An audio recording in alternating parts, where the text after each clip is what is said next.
Hello friends, welcome to all of you Gaurav English mania. Friends, जैसा कि हम लोग पिछले वाले वीडियो में पढ़ा था, सब्जेक्ट वर्ब एग्रीमेंट। सब्जेक्ट का वर्ब के साथ किस तरीके से तालमेल बैठाना है, हम लोगों ने बेसिक इंट्रोडक्टरी क्लास में देखा था। सब्जेक्ट सिंगुलर रहेगा तो वर्ब सिंगुलर, सब्जेक्ट प्लूरल रहेगा तो वर्ब प्लूरल रहेगा। ये बेसिक रूल्स होता है। कुछ एक्सेप्शंस भी रहते हैं ना, कुछ लोग नियमों को मानते हैं, कुछ लोग अपने रास्ते बना के चलते हैं, तो उनको हम लोग एक्सेप्शन बोलते हैं। तो आज के इस वीडियो में हम लोग सब्जेक्ट वर्ब एग्रीमेंट के जो मेजर रूल्स हैं, जहां से एग्जाम में सीधे क्वेश्चन पूछ जाते हैं, ऐसे रूल्स को हम लोग टारगेट करेंगे फ्रेंड्स। तो टाइम को बिना वेस्ट किए हुए हम लोग आते हैं अपने लेक्चर पे। Let's start. ओके फ्रेंड, तो हम लोग जो पहला रूल्स है वो हम लोग बात करेंगे कंपाउंड सब्जेक्ट पे। कंपाउंड सब्जेक्ट क्या होता है? जब भी दो नाउन्स किसी कंजंक्शंस के द्वारा जुड़े होते हैं ना, और जो सबसे ज्यादा फेमस कंजंक्शन है वो है एंड ना। तो पहला रूल हमको ये कहता है कि इफ टू नाउन्स और टू सब्जेक्ट, ठीक है friend, if two subject, subject one and subject two are combined by and, हम लोग जो वर्ब प्रोवाइड करेंगे ना फ्रेंड, जो वर्ब यूज करेंगे वो क्या होगा? वो प्लूरल होगा। ठीक है, अगर दो नाउन्स को, दो सब्जेक्ट को हम एंड के द्वारा जोड़ दें, तो जो वर्ब होगा वो वर्ब सिंगुलर में होगा या प्लूरल में होगा। तो जो यूजुअली रूल्स है, जनरली जो रूल्स है वो क्या कहता है? If two nouns are combined by and they refer and they represent two individual persons, two different things, the verb should be in plural form। इसका मतलब ये हुआ कि हमने क्या किया है ना, subject one and subject two, या आप दो नाउन समझ सकते हो, एक नाउन एक प्रोनाउन समझ सकते हो, या दो प्रोनाउन समझ सकते हो। तो नाउन प्रोनाउन ना लिखने के बजाय मैंने क्या लिख दिया? When two subjects are joined by and. अब ये जो दोनों सब्जेक्ट है ना, ये दो डिफरेंट, ये दो डिफरेंट ऑब्जेक्ट्स को रिप्रेजेंट कर रहे हैं। ठीक है, ये दो डिफरेंट पर्संस को रिप्रेजेंट करेंगे, दो डिफरेंट थिंग्स को रिप्रेजेंट करेंगे। तो वर्ब आपका क्या हो जाएगा? वर्ब आपका हो जाएगा प्लूरल। हम लोग सीधे क्वेश्चंस पे आते हैं, और आपको यहाँ पे ये देखना होगा कि सेंटेंस के किस पार्ट में एरर है। ठीक है, पहले नो एरर का ऑप्शन आता था, लेकिन अभी का जो ट्रेंड चल रहा है, लेटेस्ट ट्रेंड, वो सेंटेंस देगा A B C D part में डिवाइड कर देगा, आपसे बोलेगा किस पार्ट में एरर, मतलब सेंटेंस में एरर रहेगा ना। जैसे मैंने यहाँ पे लिख दिया, Lakshman and Rohan was punished by the class teacher। Okay friend, इस तरीके से सेंटेंस को लिखा गया कि Lakshman and Rohan was punished by the class teacher। तो हमने क्या किया ना, इसको पार्ट ए बना दिया, this is part B and this is part C and D. ठीक है, इस तरीके से मैंने लिखा part A, part B, part C and this is D। Now you have to locate where is error। Lakshman and Rohan में was punished by the class teacher। वैसे ना ये स्लैश देके, ऑब्लिक देके हमको कंफ्यूज किया जाता है सेंटेंस। अब अगर हम लोग यहाँ से ना ऑब्लिक को हटा के देखें, ऑब्लिक को हटा के देखें, तो पूरा पूरा आपका एक नॉर्मल सा सेंटेंस लिखा है कि Lakshman and Rohan was punished by the class teacher ना, Lakshman and Rohan was punished by the class teacher. तो यहाँ पे अगर रूल के अकॉर्डिंग देखा जाए ना, दो सब्जेक्ट यहाँ पे, पहला सब्जेक्ट कौन है? पहला सब्जेक्ट है लक्ष्मण, और दूसरा सब्जेक्ट कौन है? रोहन।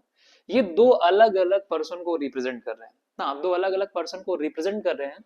दैट मीन्स इनके लिए हम लोग जो वर्ब प्रोवाइड करेंगे, वो वर्ब क्या होना चाहिए? जो वर्ब इनके लिए यूज करेंगे वो होना चाहिए प्लूरल फॉर्म में। यहाँ पे क्या लिखा है? वॉज। तो जहां पे वॉज है वहां पे होना चाहिए क्या? वेयर। आई थिंक ये रूल आपको समझ में आया होगा। दो सब्जेक्ट क्या कर रहे हैं? दो सब्जेक्ट एंड के द्वारा जुड़े हैं, और वो क्या कर रहे हैं? दो अलग अलग व्यक्तियों को रिप्रेजेंट करेंगे, दो अलग अलग वस्तुओं को रिप्रेजेंट करेंगे। तो जो हम वर्ब यूज करेंगे वो वर्ब किस फॉर्म में रहेगा? प्लूरल फॉर्म में रहेगा। ये जनरल सा रूल है। अब इसी रूल का फ्रेंड हम लोग एक्सेप्शन भी देखते हैं ना। हर नियम का एक्सेप्शन आपको दिख जाएगा ना। एक्सेप्शन आपको हर सब्जेक्ट में दिखेगा, इंग्लिश में भी आपको इस एक्सेप्शन दिख जाएगा। अब एक्सेप्शन क्या है फ्रेंड? एक्सेप्शन इस तरीके से रहेगा कि सब्जेक्ट वन एंड यहाँ पे लिख दिया है subject two, subject one and subject two. अब ये दोनों सब्जेक्ट ना किसके द्वारा जुड़े हैं? एंड के द्वारा जुड़े हैं। अब अगर ये रिप्रेजेंट करे किसको ना, ये रिप्रेजेंट करे अगर सेम पर्सन को रिप्रेजेंट करे ना, किसको रिप्रेजेंट करे? सेम पर्सन सेम ऑब्जेक्ट को रिप्रेजेंट करे, तो वर्ब क्या हो जाएगा? वर्ब इस कंडीशन में आपका हो जाएगा सिंगुलर ना। इस कंडीशन में वर्ब आपका क्या हो जाएगा? सिंगुलर। दो सब्जेक्ट हैं एंड के द्वारा जुड़े हैं, लेकिन वो दोनों सब्जेक्ट क्या कर रहे हैं? किसी एक व्यक्ति को रिप्रेजेंट कर रहे हैं, एक पर्सन को रिप्रेजेंट करेंगे। तो उस कंडीशन में जो हमारा वर्ब होगा वो वर्ब किस फॉर्म में होगा? वो वर्ब होगा सिंगुलर फॉर्म में। अब आपके माइंड में ये चल रहा होगा कि सर हम कैसे पहचानेंगे ना, हम कैसे पहचानेंगे कि दोनों पर्सन एक ही हैं, दोनों पर्सन अलग अलग हैं? तो इसके लिए मैं आपको कंडीशन देता हूं। कंडीशन ये है ना, सब्जेक्ट वन है एंड है और यहां पे देके रखा है सब्जेक्ट टू।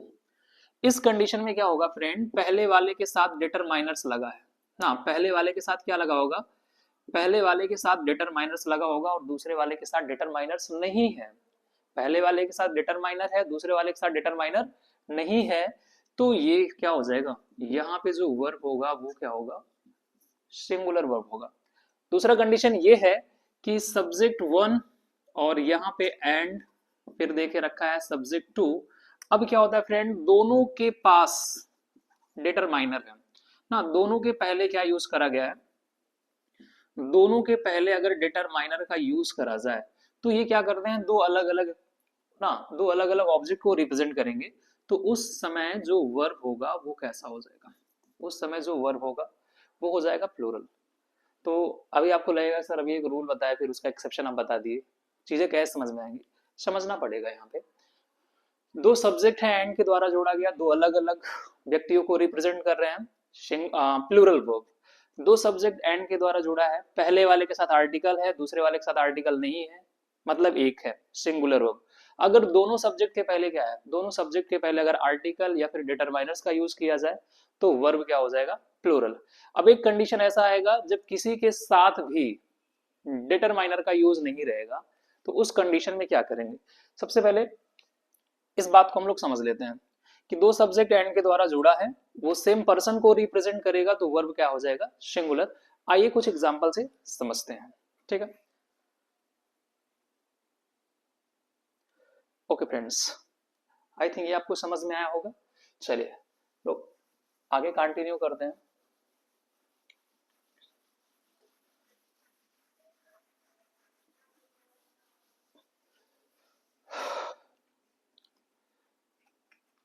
सॉरी फ्रेंड, अभी आपका कुछ टाइम चल जा रहा होगा ना कि मैं चीज़ों को रब कर रहा हूँ।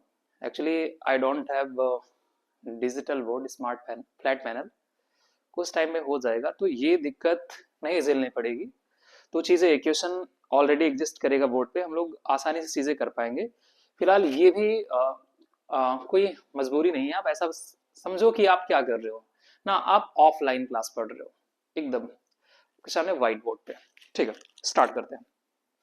ये समझते हैं फ्रेंड यहाँ पे कि एक सेंटेंस लिखा गया ना, सेंटेंस ये लिखा गया ना, bread and butter is my favourite dish. जरा इस सेंटेंस को समझिएगा। क्या लिखा है कि bread and butter is my favourite dish. अब यहाँ पे आप देखेंगे ना कि दो सब्जेक्ट हैं, एक आपको ब्रेड दिख जाएगा, दूसरा आपको क्या दिख जाएगा? बटर। और ये दोनों किसके द्वारा जुड़े हैं? एंड के द्वारा जुड़े हुए हैं, दोनों एंड के द्वारा जुड़े हुए हैं। बट आप ये बोल रहे हो कि ब्रेड एंड बटर आपका क्या है? फेवरेट डिश है। तो डिश को अगर देखा जाए तो वो सिंगुलरिटी को रिप्रेजेंट कर रहा है ना, वो एक ही यूनिट को रिप्रेजेंट कर रहा है, डिश। अब भले ही यहाँ पे दो सब्जेक्ट एंड के द्वारा जुड़े हैं, बट ये जो ब्रेड एंड बटर है ये सिंगल यूनिट, एक ही यूनिट को रिप्रेजेंट कर रहा है। एक ही यूनिट का मतलब ये डिश बन गया। तो इस कंडीशन में हम क्या करेंगे, यहाँ पे इज का यूज बिल्कुल सही है। यहाँ पे इज का यूज क्या है, बिल्कुल सही है। तो ब्रेड एंड बटर की बात करी जा रही। अब यहीं पे एक कंडीशन ये बन सकता है, जैसे मैंने लिखा कि bread and butter is sold in this shop. ये सेंटेंस मैंने लिख दिया फ्रेंड कि bread and butter is sold in this shop ना। इस दुकान में ब्रेड और बटर बेचे जाते हैं ना। पर्टिकुलर आप किसी दुकान में जाते हो, उस दुकान में आपको ब्रेड भी मिल रहा है अलग से, बटर भी आपको अलग से मिल रहा है। तो यहाँ पे कंडीशन क्या बन गया ना, यहाँ पे पहली वाली कंडीशन बन गई कि दो सब्जेक्ट एंड के द्वारा जुड़े हैं और ये दो अलग अलग ना, दो अलग अलग ऑब्जेक्ट को रिप्रेजेंट कर रहे हैं। तो इस कंडीशन में यहाँ क्या करेंगे, यहाँ पे हम लोग यूज कर देंगे किसका, आर का यूज कर देंगे। Bread and butter are sold in this shop. ठीक है। अब अगले सेंटेंस में अगर हम लोग चले तो मैंने यहां पे लिखा the principal and teacher of Hindi always come late.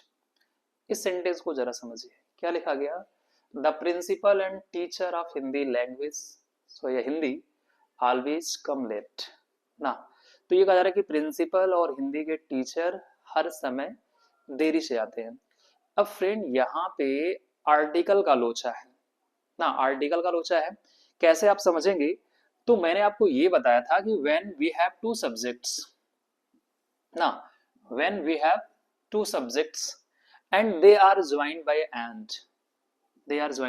and the first subject has a determiner before it while the second one is without any determiner. In this case both the subject will represent single unit. इस condition में जो दोनों subject हैं वो single unit को represent करेंगे। तो यहाँ पे हम देखेंगे कि क्या लिखा गया है, प्रिंसिपल लिखा गया है और यहाँ पे लिखा गया है टीचर, प्रिंसिपल टीचर। अब यहाँ प्रिंसिपल और टीचर के केवल पहले वाले सब्जेक्ट के साथ एंड का यूज करा गया है। होता था ऐसा कभी कभी, अक्सर स्कूलों में होता है कि जो प्रिंसिपल सर हैं या तो वो इंग्लिश पढ़ा रहे होंगे या फिर क्या होंगे, हिंदी पढ़ा रहे होंगे। तो प्रिंसिपल जो है वही हिंदी पढ़ा रहा है, प्रिंसिपल जो वही इंग्लिश पढ़ा रहा है। तो इंग्लिश का टीचर और प्रिंसिपल क्या हो गए ना, दोनों सेम पर्सन हो गए। जैसा कि यहाँ पे हो रहा है कि प्रिंसिपल और हिंदी के टीचर हमेशा लेट आते हैं। तो फ्रेंड ये प्रिंसिपल और टीचर ये दोनों तो एक ही हो गए ना। जब एक हो गए तो उस कंडीशन में जो हमारा वर्ब होगा वो वर्ब होगा सिंगुलर फॉर्म में। अब पहले वाले क्लास में मैंने बताया था यहाँ पे कम क्या है, कम क्या है, मेन वर्ब। और मेन वर्ब हमेशा प्लूरल फॉर्म में रहता है। और ये सेंटेंस आपका कैसा है, अफर्मेटिव सेंटेंस है, प्रेजेंट इंडेफिनिट टेंस है। तो सिंगुलर सब्जेक्ट सिंगुलर वर्ब, यहाँ पे क्या होना चाहिए, यहाँ पे होना चाहिए कम्स। Okay friend. अगला सेंटेंस अगर मैं आपको बताऊं, जैसे मैंने यहाँ पे लिखा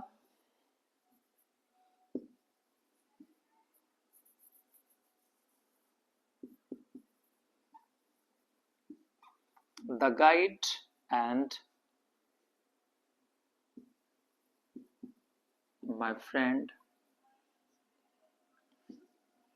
has arrived there। ठीक है, इस तरीके से लिखा कि the guide and my friend has arrived there. Okay, एक बार सेंटेंस को पढ़िए और खुद आप देखिए क्या सेंटेंस ग्रामेटिकली करेक्ट है या फिर इनकरेक्ट है। ठीक है, रूल्स को माइंड में रखिएगा कि दो सब्जेक्ट एंड के द्वारा जोड़ेंगे, दो अलग अलग पर्सन को रिप्रेजेंट करेंगे प्लूरल, अगर एक को ही रिप्रेजेंट कर रहे हैं तो वर्ब क्या होगा, सिंगुलर होगा। ओके जी, बिल्कुल आपने बिल्कुल सही सोचा। The guide and my friend, यहाँ पे देखेंगे फ्रेंड ना, तो क्या लिखा है फ्रेंड और यहाँ पे क्या लिखा गया, गाइड ना। तो यहाँ पे दो नाउन आपको दिख रहे हैं और दोनों नाउन के पास अपना क्या है, डिटरमाइनर है। पहले वाले के साथ आर्टिकल है और दूसरे वाले के साथ क्या है, दूसरे वाले के साथ पजेसिव एडजेक्टिव है। तो मतलब ये हुआ कि गाइड और ये दोस्त, ये दो अलग अलग पर्सन हैं। अब अगर ये दो अलग अलग पर्सन है, मतलब ये सब्जेक्ट कैसा हो गया, ये पूरा का पूरा ना आपका कंपाउंड कंपाउंड सब्जेक्ट है। तो ये किसको रिप्रेजेंट कर रहा है, ये एक से ज्यादा लोगों को रिप्रेजेंट कर रहा है। इस कंडीशन में जो वर्ब है वो एग्री नहीं कर रहा है, अभी वो सिंगुलर है, इसको प्लूरल बनाना है। तो हैज का प्लूरल फॉर्म क्या हो जाएगा, यहाँ पे हो जाएगा है। ओके, आई थिंक ये बातें आपको समझ में आई होंगी। तो हमने एक मेजर रूल को अभी हम लोग देख चुके हैं कि किस तरीके से एंड को सेंटेंस में यूज करके सब्जेक्ट को कंपाउंड बना के हमको कंफ्यूज किया जाता है। आई थिंक आज से ये आपकी कंफ्यूजन दूर हो जाएगी। ठीक है, हम लोग आते हैं नेक्स्ट रूल पे।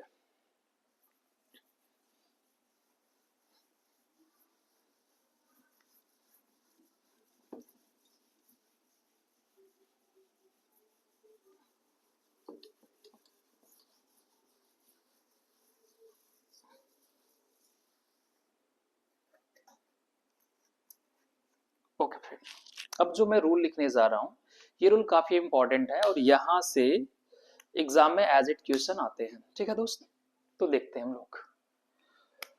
सो व्हाट द रूल सेज, मैंने यहां पे लिख दिया क्या, सब्जेक्ट वन ना, सब्जेक्ट वन, देन मैंने यहां पे लिखा, क्या लिखा friend, as well as, then मैंने यहां पे क्या लिख दिया, in addition to, in addition to. Okay, फिर यहीं पे मैंने लिख दिया along with। ठीक है, फिर यहां पे मैंने लिख दिया with। ठीक है friend, together with, together with, except ना, और क्या लिखा गया, बिसाइड्स, नो लेस देन, क्या लिखा गया friend, nothing but,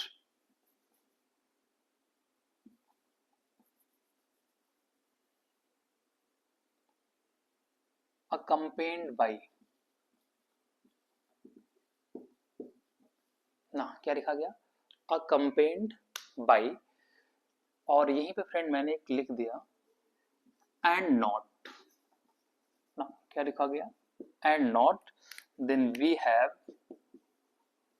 subject to। Okay, तो इस रूल को हम लोग समझते हैं। क्या लिखा जा रहा है फ्रेंड, लिखा ये जा रहा है कि when two subjects ना, when two subjects, subject one and subject two are combined by, joined by, as well as, in addition to, along with, together with, except, besides, no less than, nothing but, accompanied by and not, दो subject को इनसे जोड़ा गया है। तो sentence का जो verb होगा ना, सेंटेंस का जो वर्ब होगा, ये वर्ब किसके अकॉर्डिंग होगा, अकॉर्डिंग टू सब्जेक्ट फर्स्ट। ठीक है फ्रेंड, तो दो सब्जेक्ट को अगर इन सारे कंजंक्शन से हम जोड़ रहे हैं, ऐड कर रहे हैं, तो सेंटेंस का जो वर्ब होगा वो किससे एग्री करेगा, सेंटेंस का जो वर्ब होगा वो एग्री करेगा पहले सब्जेक्ट से। जैसे मैंने यहां पे लिखा, you and not I am going there. जरा इसको समझिए ना, सिंपल सा सेंटेंस है, you and not I am going there. Friend यहाँ पे हमारे माइंड में ये चलता है ना कि हम आई के साथ हमेशा एम का यूज करते हैं, बट रियल जो एक्चुअल सब्जेक्ट है ना, उस एक्चुअल सब्जेक्ट को हम नहीं पहचान पा रहे हैं। तो जो मैंने रूल लिखा है उससे आपको हेल्प मिलेगा। तो मैंने क्या लिखा कि जब दो सब्जेक्ट हो, सब्जेक्ट यहाँ पे फर्स्ट यू है, सेकंड क्या है, आई है, और इसको मैंने किसके द्वारा जोड़ा गया ना, मैंने जोड़ा किसको, एंड के द्वारा, एंड नॉट के द्वारा जोड़ा। इसका मतलब जो वर्ब है वो वर्ब किससे एग्री करेगा, वर्ब एग्री करेगा पहले सब्जेक्ट से। पहला सब्जेक्ट यहाँ पे क्या है, यू, तो यू के साथ एम ना आके हम लोग क्या यूज करेंगे यहाँ पे, आर। तो हो जाएगा you and not I are going there. ना, आपको पढ़ने में भले ही awkward लगे, but it is the rule of grammar. Grammar का यही रूल है ना। अगला सेंटेंस मैंने यहां पे लिखा, रोहन एज वेल एज